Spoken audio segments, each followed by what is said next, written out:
প্রথম কোশ্চেনটা হলো শরীফুল আসলে 100% ফিট বলা যাবে না, কারণ আপনারা জানেন যে সেকেন্ড টেস্টে ও আনফিট ছিল, যার কারণে প্রায় সিলেকশন প্রসেসে ছিল না বেস্ট লেভেলে পাকিস্তানে।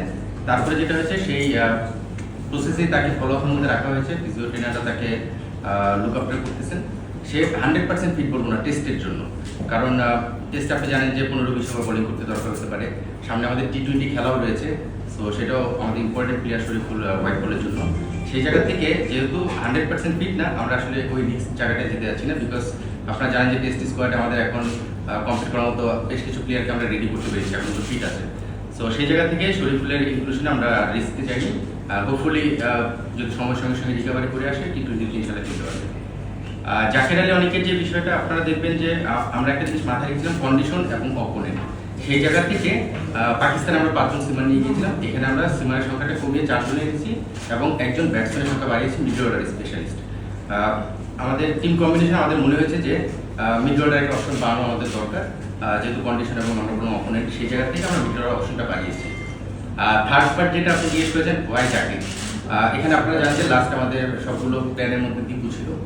একটা জিনিস লক্ষ্য করবেন, দীপু যখন ম্যাচ খেলেছে আমাদের সাকিব এবং মুশফিক সবসময় অ্যাভেলেবেল ছিল না, কেউ একজন অনুপস্থিত ছিল, তখন কিন্তু দীপু ম্যাচগুলো অপরচুনিটি পেয়েছে এবং খারাপ হলো মিলিয়ে খেলেছে, বলবো না খুব ভালো খেলেছে, খুব খারাপ খেলেছে।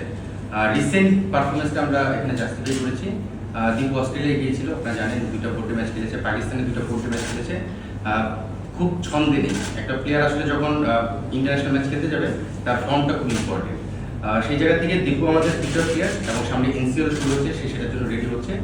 দীপু আমাদের প্ল্যানের মধ্যেই রয়েছে, খুব কাছ থেকেই রয়েছে। পাশাপাশি জাকিরের যে বিষয়টা, জাকির কিন্তু প্রিভিয়াসলি যদি তার রেকর্ড দেখেন, এনসিএল, পিসিএল, লঙ্গা ভার্সনে তার রেকর্ডগুলো যদি দেখেন, সেখানে আপনি একটা আইডিয়া পেয়ে যাবেন যে সে লঙ্গা ভার্সনের জন্য খুব ইউজফুল প্লেয়ার হতে পারে। আনফর্চুনেটলি ইঞ্জুরির কারণে হয়তো আরও আগে ডেবু হয়ে সুযোগ থাকলেও হয়তো হয়নি, বা টিমে আসার সুযোগ থাকার সত্ত্বেও পারেনি। আর এখন রিসেন্টলি যেটা রিসেন্ট ফার্স্টে পাকিস্তানের আপনারা জানেন যে 172 একটা ইনিংস খেলেছে, চমৎকার একটা ইনিংস খেলেছে, লম্বা সময় ধরে খেলে। সব কিছু কনসিডারেশনে আমরা জাকিরকে একটু এক স্টেপে এগিয়ে দিয়েছি।